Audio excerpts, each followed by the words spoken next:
Let's go live to Philadelphia and our correspondent Tetiana Anderson. It's easy to forget, Tetiana, that 8 years ago, Obama and Clinton were bitter rivals. Well, that is well and truly behind them.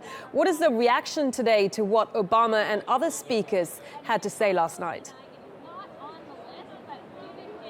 Well, you know, Malene, Obama's speech is receiving some pretty rave reviews after Wednesday night. He did a good job to highlight who Hillary Clinton was. He's even receiving rave reviews from some Republicans who say that's the kind of message that they should have communicated last week at their convention in Cleveland, Ohio. President Obama sort of handing that baton of his message of hope and change onto Hillary Clinton. There were some other pretty intense speeches of the night. We also heard from Leon Panetta. He's the former Secretary of Defense. He used his time to lay into Donald Trump, saying that we can't afford to have an erratic finger on the nuclear button. That rousing chants of USA from the crowd. We also heard from Michael Bloomberg. He's the former three-time mayor of New York City. He also used a portion of his time to attack Donald Trump. Michael Bloomberg, who is also a billionaire himself, saying that he also started his own business, but he didn't take a check, $1 million check from his father to do it. Michael Bloomberg also using part of his time to appeal to other voters. Bloomberg is, of course, a former Democrat, turned Republican, turned independent. So he was making an appeal to those independent voters as well as those conservative voters to come over to the side of Hillary Clinton. That's something that she desperately needs right now, especially given the fact that Donald Trump is polling slightly ahead of her. Tim Kaine, who is Hillary Clinton's vice presidential pick, also took the stage to accept his nomination. He highlighted his Jesuit high school experience. He highlighted the fact that he did public service in Honduras when he was a young man. During that time, he learned to speak fluent Spanish, and throughout his speech, he sprinkled it with Spanish. This sort of an appeal to Hispanic voters as well. But, you know, tonight, it's all about Hillary Clinton. It's all about what she's going to say, and I've spent a lot of time down on the floor talking to delegates about what they want to hear. One of the delegates I spoke to is Gilda Cobb-Hunter. She's a state representative from South Carolina. She's also a super delegate. Let's listen to what she wants to hear from Hillary Clinton tonight. Well, it has been an amazing week, and quite frankly, what I am interested in hearing from the next president of the United States is just what she plans to do, moving this country forward to build on the foundation that President Barack Obama has made.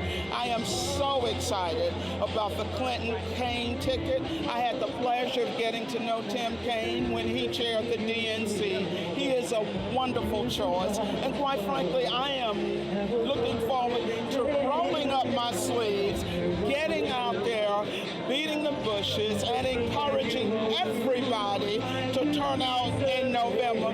First, to make sure they're registered. Second, to make sure they understand how important it is that they vote. And then on November 8th, turn out everybody that we've not already turned out through the early voting process. So some Democrats are not happy with Tim Kaine. They say he's a bit too conservative. There are some Bernie supporters who are causing a little bit of friction in the party. Is that of a concern to you going into November? Well, two things. Number one, this is how democracy works. Sometimes it looks a little messy. Number two, Tim Kaine is more, what I want people to do with Tim Kaine is to give him a chance and spend some time getting to know him. I would much rather that, I believe very strongly that your work as opposed to your words should be how you are graded. If you look at the measure of the body of work that Tim Kaine has, what you will see is that he is more progressive than some of the people who are calling themselves progressives. The other part of it, of course, is we've got a lot of time between now and November for the Sanders supporters. I appreciate their passion. They brought so much to the table, so much to this contest. But one of the things I would say to those of us who are Democrats, who are on board the Hillary train, be patient. A lot of Sanders supporters are new to this game. They don't understand the process. And we need to recognize that they have a legitimate gripe as far as the actions that were taken at the DNC.